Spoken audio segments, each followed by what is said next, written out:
नमस्कार, मैं doctor Vishwamitra Vaishnav, assistant professor political science, college शिक्षा राजस्थान। प्रिय छात्रों, आज हम समानता विषय पर चर्चा करेंगे और इस समानता पर चर्चा करने से पहले असमानता के संदर्भ में मैं मैथ्यू अर्नोल्ड की एक कोटेशन बताना चाहूँगा। मैथ्यू अर्नोल्ड ये कहते हैं कि असमानता धनिक वर्ग को वैभव प्रदान करती है, मध्यम वर्ग को बुरा बनाती है और निम्न वर्ग को असभ्य और बर्बर बनाती है। तो इस कोटेशन के माध्यम से हम समानता के महत्व को समझ सकते हैं। जैसे हमारे लिए न्याय महत्वपूर्ण है, जैसे हमारे लिए स्वतंत्रता महत्वपूर्ण है, वैसे ही हमारे लिए समानता का भी बहुत महत्वपूर्ण स्थान है। और आधुनिक लोकतांत्रिक राज्यों में ये महत्वपूर्ण मौलिक अधिकार के रूप में हमारे सामने है। साथ ही साथ संयुक्त राष्ट्र संघ ने 1948 के डिक्लेरेशन में इसको मानव अधिकार के रूप में भी स्थापित किया है। देखिए, अगर हम समानता को समझना चाहते हैं तो हमें थोड़ा सा आधुनिक लोकतांत्रिक राज्यों में समानता की स्थिति को थोड़ा सा उसका मूल्यांकन करना होगा।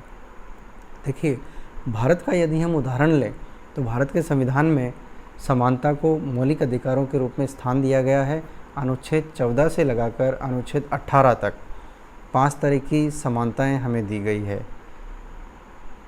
लेकिन जब हम किसी गांव का अध्ययन करते हैं या आज भी अगर न्यूज़पेपर्स में शादी के संदर्भ में अगर हम उनके एडवर्टीज़मेंट को देखते हैं तो हम ये पाएंगे कि गांव में छोटे से छोटे बच्चे को भी अपनी जाति का पता होता है, उस जाति के स्टेटस का पता होता है, उसकी भूमिका के बारे में पता होता है।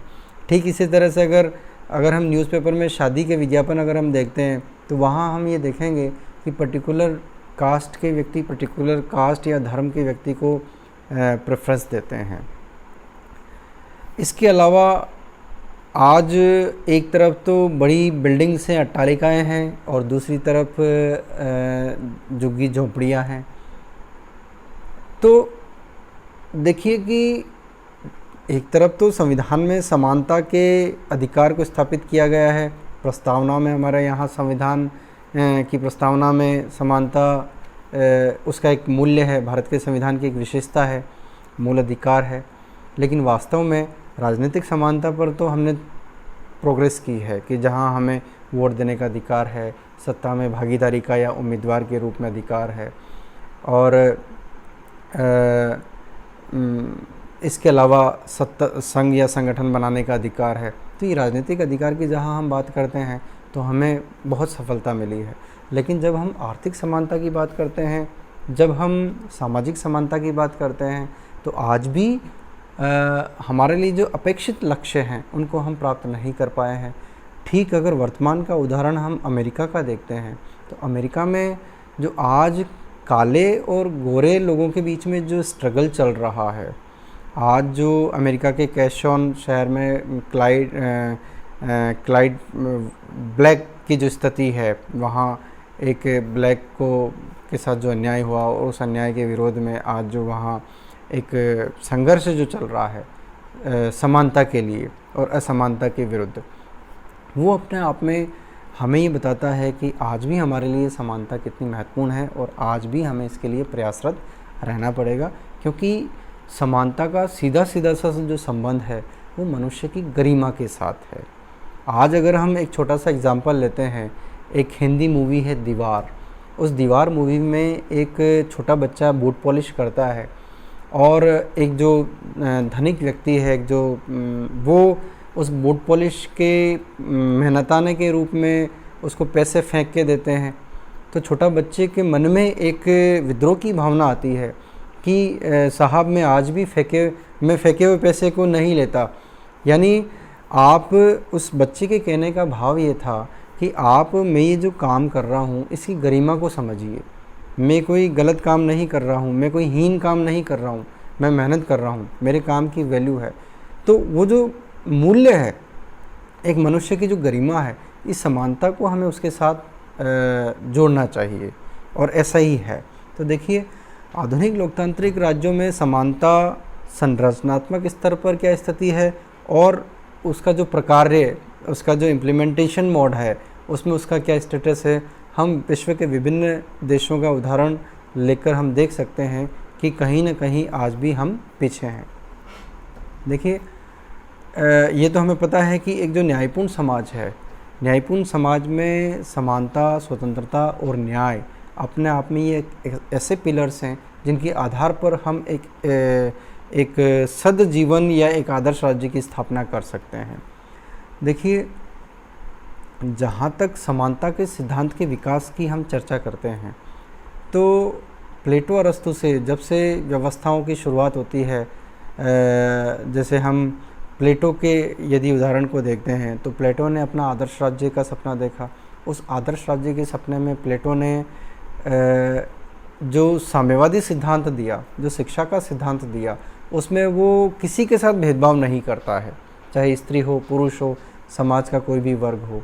यानी शिक्षा में वो सभी समाज, उस राज्य के, नगर राज्य के जो सारे बच्चे हैं उनका एक साथ एजुकेशन शुरू होगा। हालांकि ठीक है, जब सत्ता में भागीदारी की बात आती है तो वो अभिभावक वर्ग, संरक्षक वर्ग और व्यापारी वर्ग के रूप में वो उसको क्लासीफाई करता है।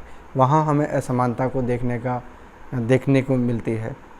जब हम एरिस्टोटल की बात करते हैं तो एरिस्टोटल का जो दास प्रथा वाला जो सिद्धांत है कि जिसमें दास जो है, जो स्वयं का नहीं है, जो जिसके पास अवकाश नहीं है, जो राजकार्य में भाग नहीं लेता है, उसको वो दास की संज्ञा देता है। वो नागरिक और दास में भिन्न अंतर करता है और दास को समानता का स्थान प्राप्त नहीं है। लेकिन देखिए, एरिस्टोटल के ही दूसरे सिद्धांत में जहाँ वो क्रांति के सिद्धांत की बात करता है, तो क्रांति समाज में क्यों होती है कि जहाँ विषमता है, जहाँ अन्याय है, वहाँ क्रांति हो रही है। हालांकि वो संविधान में छोटे मोटे परिवर्तन को भी क्रांति की संज्ञा दे देता है। इसके साथ ही अगर एरिस्टोटल के वितरणात्मक न्याय की हम बात करते हैं तो समकक्ष लोगों के साथ एक जैसे व्यवहार की वो एरिस्टोटल बात करता है। तो देखिए, यूनान से लेकर आज तक समानता के संदर्भ में संघर्ष चलता आया है। इसके बाद यदि हम अगर मध्य युग में देखें और मध्य युग से जब हम आधुनिक युग की तरफ जब हम ट्रांसफ़र होते हैं, जब युग बदलता है, तो मध्य युग में भी जो है एक विशेष सुविधा प्राप्त वर्ग होता है, एक शासक वर्ग होता है जो जितने भी समाज के जो रिसोर्सेज हैं उनका मैक्सिमम उपयोग करता है, और एक जो बहुसंख्यक वर्ग होता है जिसके ऊपर वो अत्याचार करता है। तो वहाँ बहुसंख्यक वर्ग जो है इस अल्पसंख्यक वर्ग के विरुद्ध विद्रोह करता है, और ये विद्रोह जब पुनर्जागरण का जब समय आता है, जब धर्म सुधार आंदोलन की बात आती है, जब विवेक का जागरण होता है, तब जो है मनुष्य जो है अपने अधिकारों की डिमांड करता है, और समाज में जो विषमताएं जो चर्च के कारण, जो राजा की निरंकुशता के कारण जो आती है, उनके विरुद्ध समानता को प्राप्त करने के लिए जो है जो आम जनता है, या जो इन दोनों जो राजा और शासक के ऊपर जो निर्भर जो निम्न वर्ग होता है, वो उसके विरुद्ध क्रांति करता है। तो देखिए, समानता प्राचीन युग में भी रही है, मध्य युग में भी रही है, और आज का मैंने भारत का जो उदाहरण दिया, जो मैंने अमेरिका का उदाहरण दिया, उसमें भी हमें असमानता देखने को मिलती है। तो ये हमारे लिए एक चिरंतन विषय रहा है और आज भी महत्वपूर्ण है। लेकिन समानता के प्रयास की अगर हम बात करें कि कब कब असमानता के विरुद्ध विद्रोह होता है और समानता के लिए हमने प्रयास किया है, तो हम सबसे पहले इसको ब्रिटेन में मैग्ना कार्टा की घटना के रूप में देखते हैं कि वहाँ पर कुछ अधिकारों की डिमांड की गई, उसमें समानता एक महत्वपूर्ण अधिकार था। उसके बाद 1649 और 1688 की जो इंग्लैंड की जो गौरवमयी क्रांति थी, उस गौरवमयी क्रांति में हमने इस समानता और स्वतंत्रता के लिए आम लोगों के संघर्ष को हम देखते हैं।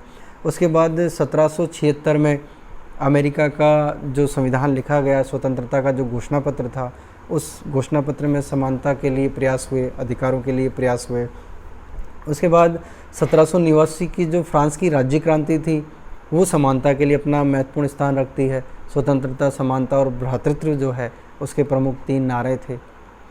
उसके बाद अगर हम आते हैं तो 1948 का जो human rights declaration of United Nations और जो और उसके कारण जो 10 दिसंबर को हम मानव अधिकार दिवस मनाते हैं प्रतिवर्ष, तो ये अपने आप में वो ऐसी ऐतिहासिक घटनाएं और हमारे प्रयास है जो समानता के लिए, जो असमानता की इस विषमता को दूर करने के लिए एक मनुष्य द्वारा किया गया प्रयास है। और अगर हम इसको भारत के संविधान से जोड़ते हैं तो 26 जनवरी 1950 से हमारे संविधान के अधिकार 14, 15, 16, 17 और 18 ये जो अनुच्छेद है, इनमें एक मूल अधिकारों के रूप में हमें प्राप्त है। तो देखिए, समानता को हम इस तरह से इसके बारे में थोड़ा सा हम इसको समझ सकते हैं। अब अगर हम समानता को एक कॉन्सेप्ट के रूप में, एक अवधारणा के रूप में देखते हैं, तो सबसे पहले हम इसके अभिप्राय को समझने का प्रयास करेंगे।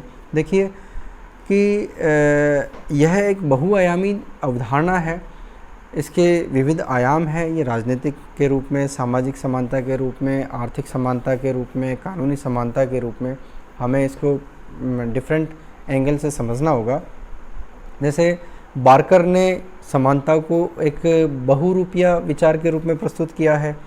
बार्कर के बाद अप्पादुराई ये कहते हैं कि यह कहना कि सभी मनुष्य समान है ऐसे ही गलत है जैसे ये कहना कि पृथ्वी समतल है। अप्पादुराई अपनी ये बात कर रहे हैं। 1789 की जो फ्रांस की राज्य क्रांति थी, उसमें मर्यादा और अधिकार में सभी लोग जन्म से स्वतंत्र और समान, ये वो समानता के बारे में अपनी बात कहते हैं। समानता को डिफाइन करने की कोशिश होती है।